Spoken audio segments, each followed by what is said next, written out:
Hi, this is Keisha. And this is Kajal. And you're listening to The Girls' Night In.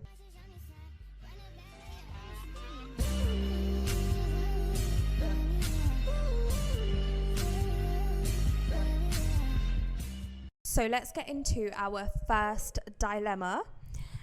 My boyfriend wants kids, but I'm scared I'd be giving up my life freedom if I have them. Am I selfish? Honey, I don't think you're selfish at all.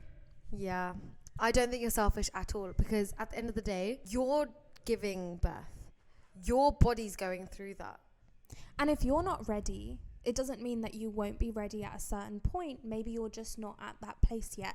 I don't think that makes you selfish. I just think that it makes having that conversation just a little bit more important, because if your boyfriend is on a certain page and you're not there yet, communication is the only thing that is going to help you both get on that same page. Yeah, and you should definitely have a conversation with your boyfriend and just say, I don't think I'm ready because of this reason, this reason, this reason.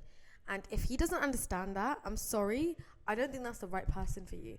Because in a relationship, you need to make sure what's the word? I think in a relationship, it's really important to understand that sometimes it's not always 50-50 in a relationship. Sometimes you have to come 70 and the other person comes 30. Sometimes you'll only be able to give 10 and the other person come 90. And that's okay, because that's called compromise, and that's called you being able to work as a team to give each other that extra part that you need. But when it comes to growing your family, and when it comes from 2 becoming to 3, that's a really big responsibility. And if you're not there yet, it's actually totally okay. Yeah. And we've both watched Dubai Bling. And have you seen that bit? Well, not that bit, but like when Safa was just saying no to a child and her husband wanted a child. What was your opinion on that? Honestly, I was like, it's okay if Safa doesn't want a kid right now. And Safa is the one who's going to be going through that 9 months of pregnancy, the nausea, the breastfeeding after pregnancy. Also, pregnancy brings on so many hormones, which changes your mood. It changes your motivation to do things. And Safa in Dubai Bling wanted to go ahead and build her own like fashion brand. Exactly. Right? She wanted to focus on her career, and her husband wasn't having it.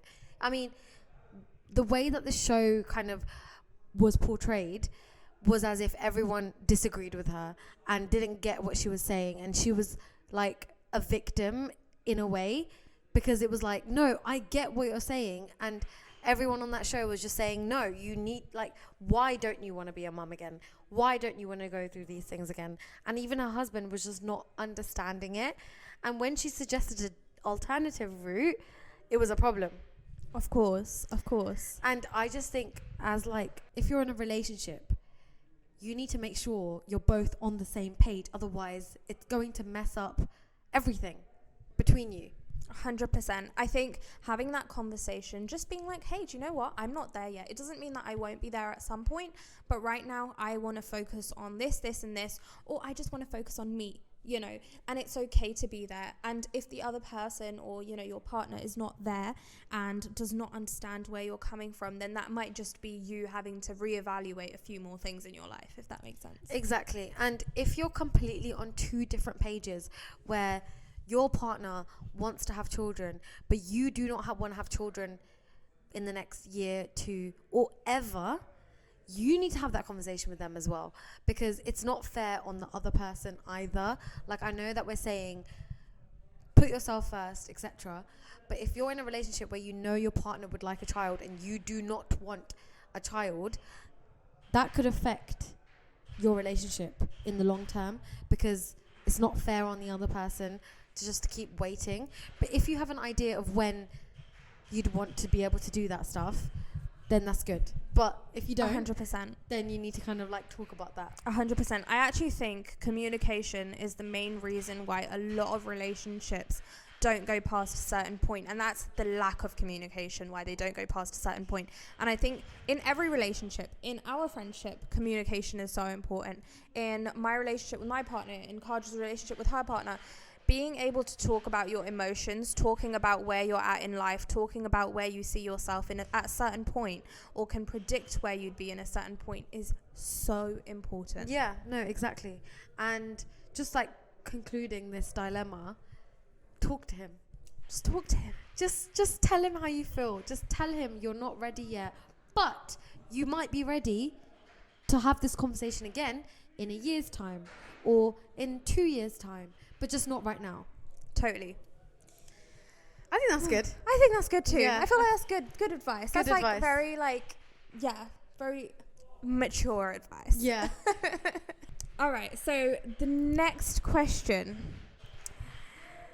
Any experiences with fake friends or one-sided friendships? Where do I begin? Where do we begin?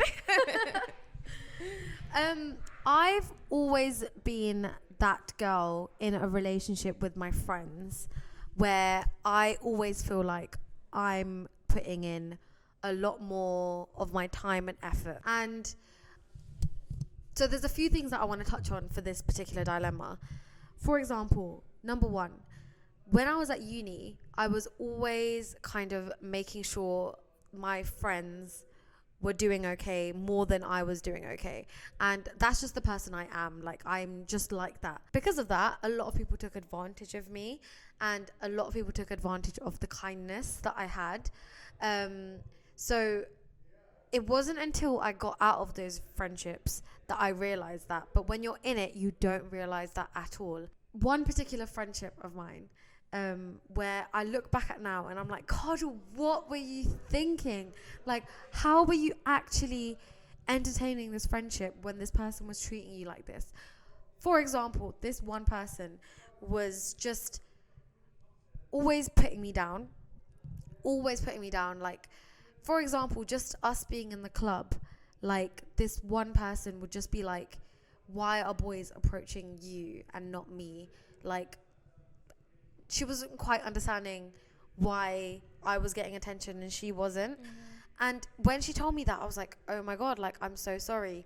Like, I felt like I was the bad person in that situation. I shouldn't have thought that. I shouldn't have perceived it in that way. I should have just been like, maybe you're not being approachable. Like, I'm a very approachable person on nights out, or just in general. Like, I feel like people can come up to me because I've got that face. Yeah. This particular friend had a resting bitch face, which is not her fault, but maybe she didn't consider that maybe that's the reason why, like, people aren't coming up to talk to her or something like that. Do you know what I mean? Yeah, I know exactly what you mean. I feel like these experiences that you can end up having with friendships, and I think there's certain friendships in life, and I think this happens with a lot of partnerships in life, or whoever you're with. I feel like there's always a certain time frame that you're with that person. Some are a lot longer than others, and I think everyone comes into your life for a reason, but sometimes that time finishes. Yeah. But it doesn't mean you can't appreciate that time for what it was, but it means that you just move on. So you grow apart in two different pathways. So it means you're both growing, but in different ways. Some people are literally just meant to be in your life for a certain amount of time, and that is okay.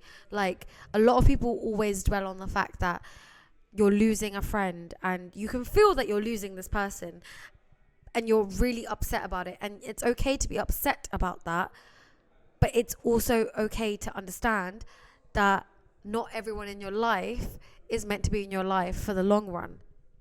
I agree. Now, upon reflection, I feel like a lot of you who've seen my Instagram page, I post twice a day. It's very fitness oriented. How do I say that? Orientated? Yeah. Very fitness orientated content. And obviously, like, PCOS, women's health stuff. I'm also very active on stories. But as a person, I am a huge homebody. I am very low maintenance. I can vouch for that. Yeah, I'm very low maintenance as a person, as a friend. And a lot of the time, I just prefer being in my own space. So I have had friendships in the past where at a certain point, at a certain age, I would be quite outgoing. I would go out a lot more. And then I hit a certain phase in my life where I really started enjoying my own company. So instead of going out, maybe twice a week or even like multiple times in the month, I became the friend who would want to meet up for a great catch up once a month, once every 2 months, still bring the same energy, still bring the same love, but not meet up all the time. And I have friends in my past who haven't appreciated that. And I've had friends in the past who haven't appreciated that. But upon reflection, I also have sat and thought about myself and the way that I've also changed as a person, because I think being able to self-reflect is really important. I know that some people would not appreciate that. I know that some people need that friend who's constantly there, who's literally pick up the phone, let's go out, let's go have a few drinks and stuff like that. The only reason I can't do that is because I genuinely run out of energy. Yeah. As a girl with PCOS, and also I feel like as somebody I'm at the moment, I'm in a phase of my life where I'm very much focused on my self-care, my just mental well-being, especially through what I've been through in the last few months. I find that if I do anything to keep my peace, it's not out of the disrespect or the want to not hang out with anybody else. It's simply because I'm looking out for myself. Yeah. And you're putting yourself first. I'm putting myself first. And I don't think there's anything wrong in that. No. I also feel as though I am ready to have friends in my life. And I do have so many friends in my life. Like I've got 3 friends who I've been best friends with since nursery. We meet up maybe once every 2 months, once every 3 months even. And our energy is exactly the same. It's like we're in nursery again.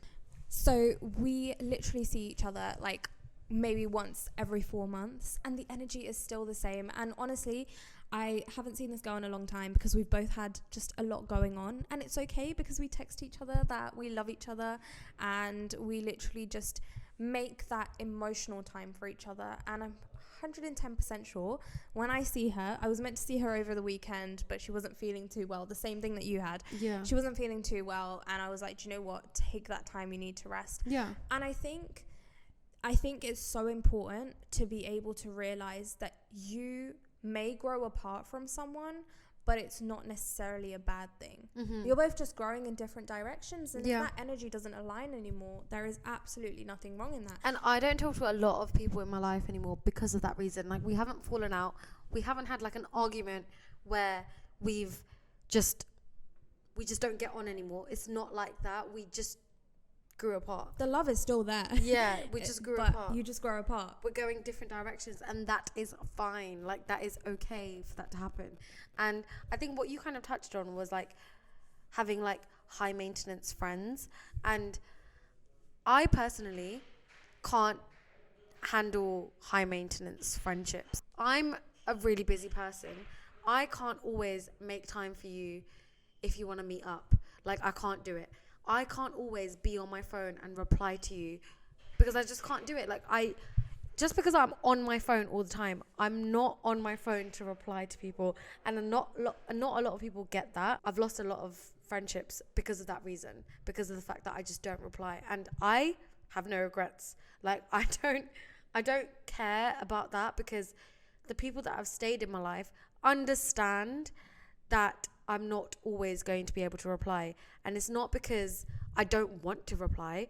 It's just because I don't want to reply in that particular time.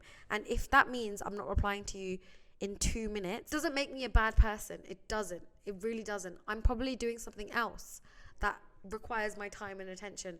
I can't always be on my phone spending every single second of the day replying to my friends. I agree. I went through my Happy Diwali messages last week. Oh my God. Yeah. But obviously, I still said... Did you reply to them? Yeah. I said, God. Oh, I hope you had a really happy Diwali. Like, I'm still replying with that same amount of love. And it's not that I haven't mentally responded or acknowledged. It's just that during that time, my energy after working on my phone, editing content on my phone, after uploading stories and loads of like PCOS content, the last thing that I wanted to do was go through like 52 WhatsApps. Yeah. And I think people that don't do social media, and it's not your fault at all. Like, if you don't do social media, I don't blame the fact that you don't understand why we feel this way. It's because we're always on our phones doing work related stuff. So the next thing that we want to do that's not related to work is not to be on our phones and not to feel like we need to reply. Like, I don't know. Yeah. It could be a controversial subject. Yeah, but I relate to what you're saying. I agree with what you're saying because I experienced that as well. Yeah. I don't think there's anything wrong. Like we were saying, like, there's nothing wrong in the way we feel. There's also nothing wrong in the way that anybody else feels. I think it's just down to individual experience. Like, relating back to the question where it was like about fake friends. What was the actual question? It was, we just went on a tangent. Yeah, we just let everything off our chest. Everything out. Any experiences with fake friends and one-sided friendships? So yeah, I just think some people could see the way that we treat them as fake friends or as being one-sided, but it's a two-way thing. And I think realizing your own actions but also understanding what someone else might be dealing with and how they might be seeing is also very important. Yeah. And the way to deal with fake friendships is that if you feel an energy that's off and you are not happy with it, either talk to them about it, see what's going on, because they could be going through something where they don't want to communicate with anyone. Yeah. Or if it's not serving you the way that it was first serving you, let it go. Just let it go. Because not every friendship needs to be there for the rest of your life. There's always friendships. People come into your life sometimes to teach you something. Soulmates aren't forever. Exactly. They're just there. That's for really the sad. time that they're there. Honestly, I really believe that. I feel like everyone that you come across, everyone you call a friend or somebody that you become really close to, sometimes, like, for example, someone that you've been in a relationship in the past, that person would have been your soulmate for that period of time. But when it comes to, so my opinion on soulmates is that soulmates can be found all around us. They can be a person we've previously been in a relationship with, and we will have multiple soulmates throughout our lives. But these are people that come into our lives for a certain period of time, teach us beautiful things, we experience wonderful things with them, and that's it. I feel like then that period goes on, it finishes, and we go on to something else, and they go on to something else, and there's beauty in that. Like, there's so much beauty in that part of your life. Exactly. Yeah. And I completely agree. Please just jump in our DMs if you have any more dilemmas, because we loved this episode. Like, we love talking about stuff like this, especially after a glass of wine. Exactly. I feel like I want to tell myself about my own dilemmas and give myself advice. Exactly. So I might go sit on that sofa and then sit on the other side to respond. Yeah. Yeah. That is a good idea. But anyways, thank you so much for watching and hope you guys enjoyed this episode. Bye. See you in the next one. Bye.